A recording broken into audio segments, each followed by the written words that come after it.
Alright mga guys, kaming mga mayayaman mga guys, alam nyo ba, may marami kaming option. Kunyari, nanggaling ako sa may Ayala, tapos pasok ako ng McKinley. EDSA Ayala, McKinley.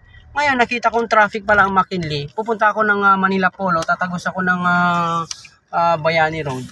Dito na ako papasok sa Forbes Park, di ba? So mas maganda talaga. Kung wala kang stickers ng Forbes Park, magstay ka doon, magtsatsaga ka rin sa McKinley. Napaka-traffic na ng McKinley ngayon mga guys. Dahil doon sa magmula sa may Makati City, ang mga motorista na pupunta mapa-motorcycle, mapa-private car, at iba pang publikong sasakyan ay pupunta sa may Bonifacio Global City, bound to C5, bound to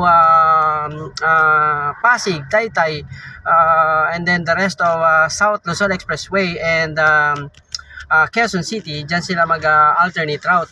So laging traffic yan mga guys ang McKinley bound to Bonifacio Global City. Pero tayo may mga option tayo mga guys.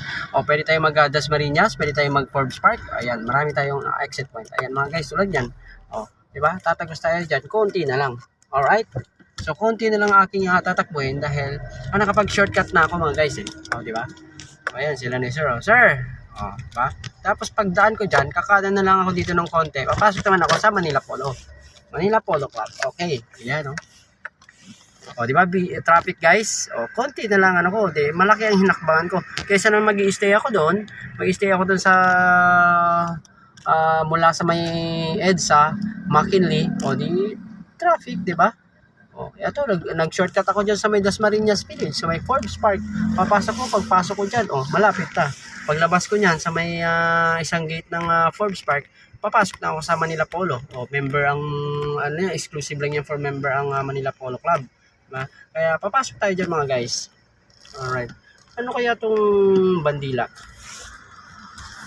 Pasok na tayo dyan, kakanan tayo sa may Manila Polo Club. Residence of yun, sunod na lang natin na puntahan yan kung anong gate yun. Ayun Manila Polo. Manila Polo, pasok. Tapos meron ditong